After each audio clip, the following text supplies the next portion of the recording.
Hi friends, welcome back to the CozumelMan channel. I introduced our move to Cozumel in the first episode, and I thought that it would be helpful and appropriate if in the second episode I touched upon the reasons for making the move. For every person, that could be a different set of reasons, but what I wanted to do was to share with you our reasons.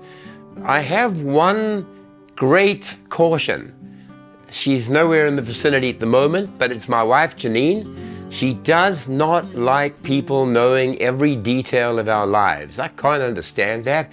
I pretty much share everything, but I have to respect it. So therefore, I'm not going to be giving you bank account details, money that came in from whatever. I'm going to talk in general and broad principles, respect Janine's wishes, but still give you an understanding into what it is that informed our decision to leave Canada and to move to the beautiful island of Cozumel. By the way, a move that is happening in 6 days, this coming Friday. So we're excited. Things have happened. I'll talk later about the temporary and permanent visas, which are necessary to be able to get to Mexico and stay there. But today is about what made us decide to go. So first of all, if you understand that Canada and particularly Vancouver is not a cheap place to live any longer, if it ever was, but the cost of living is high. If anyone has a golden handshake when they leave work and a massive pension, hey, it doesn't matter where you live. You can just take that lovely pension and live wherever you want and you'll be fine. If you're in business for yourself, that is very seldom the case, and clearly for myself, it was not the case. Our investment was our ownership of our home, our stake in the home. The fact that we owned our property helped us build up a nest egg for the future retirement years, which are here now. It's funny to talk in the past. When we were young and growing up, we were saying, you save for the future. Well, it turns out purchasing the house was the single factor that helped us most save for the future. So there's reason number one. Our only asset was in our home, which was fully paid off, and so was the Tesla, and so were everything else that we had taken out loans for. We were dead even. Now, if we're going to retire in Canada, we'd have to downsize, sell the home, and find somewhere smaller for there to be any remaining capital on which to live. So, a few places spring to mind, somewhere in outer Saskatchewan or Manitoba, or a couple of places that you wouldn't normally want to go and retire because you're so far from everything that you've become used to.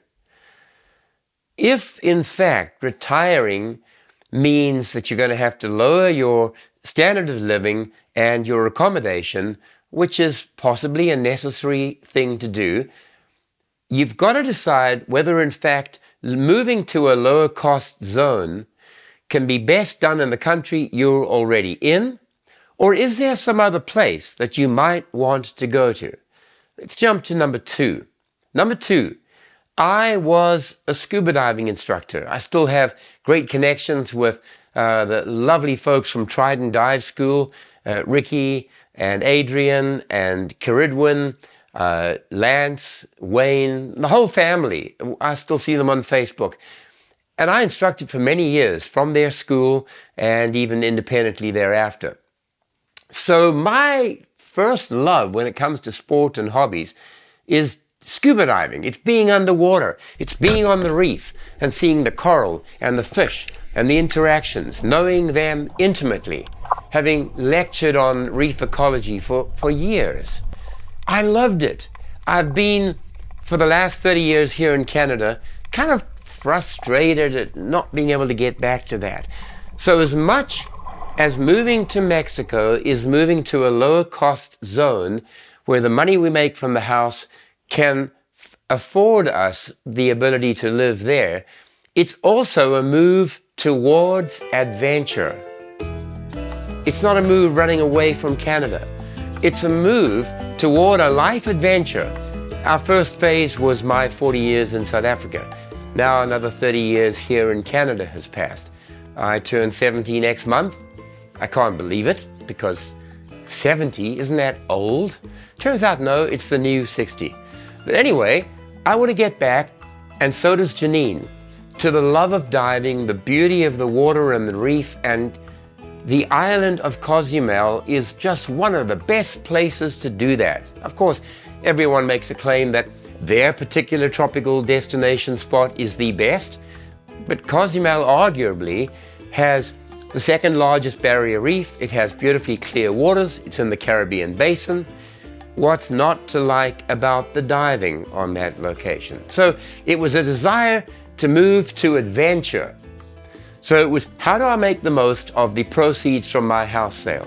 Can I purchase a place in Cozumel and still live off the proceeds? And if the answer, as it was, is yes, the next question is, do I want to go there for the sake of the adventure that has always been my dream? It's also been a dream of hers. We share that. And so we're going toward adventure, not running away from a country. We'll miss the friends, we'll miss the church, we'll miss my daughters, but I think they'll come across pretty darn often. I have a suspicion they'll be there whenever they can, to their beach house. So that I'm not too worried about. But we are going to miss friends.